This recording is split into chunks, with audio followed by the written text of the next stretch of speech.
berjumpa lagi di channel YouTube Dapua Ama. Hari ini kita akan membuat gulai ikan. Jadi ini adalah ikannya. Bahan-bahan yang kita butuhkan adalah bawang merah. Bawang merah ini nanti akan kita haluskan. Ini adalah cabai rawit. Ini bisa Sanak takar sesuai dengan selera Sanak. Dan ini jangan lupa dihaluskan juga. Terus ini ada 1 siung bawang putih, ini juga kita haluskan juga. Nah, ini adalah bumbu-bumbu yang telah dihaluskan. Kalau di sini namanya langkok-langkok dan ini harganya Rp1.000. Dan ini adalah cabai yang telah dihaluskan. Ini adalah daun ruku-ruku Dunsana. Ini adalah daun kunyit Dunsana.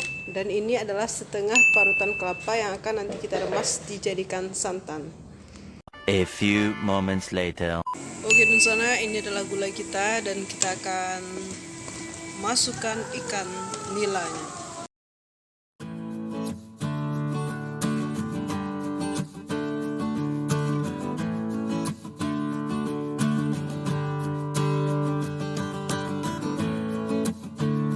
Ya Dunsana Dapua Ama, jadi ikan-ikan ini setelah kita masukkan itu dibiarkan saja Dunsana, jangan diaduk karena akan mengakibatkan ikan ini menjadi hancur. Ada teknik khusus dalam cara mengaduknya. Nanti kita akan praktekkan Dunsana semuanya. Bagaimana caranya, Mak? Digoyang-goyang gitu nah.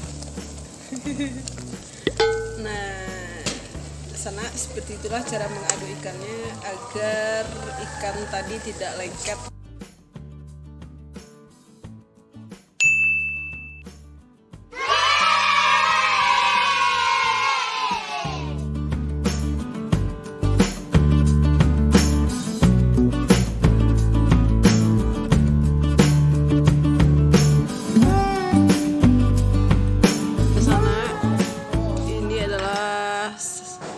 Hasil dari masak di Dapua Ama. Jadi di sana bisa melihat sana Dunsana Dapua Ama. Wow. Dari harumnya ini sangat-sangat enak sekali. Selamat mencoba Dunsana, semoga sukses.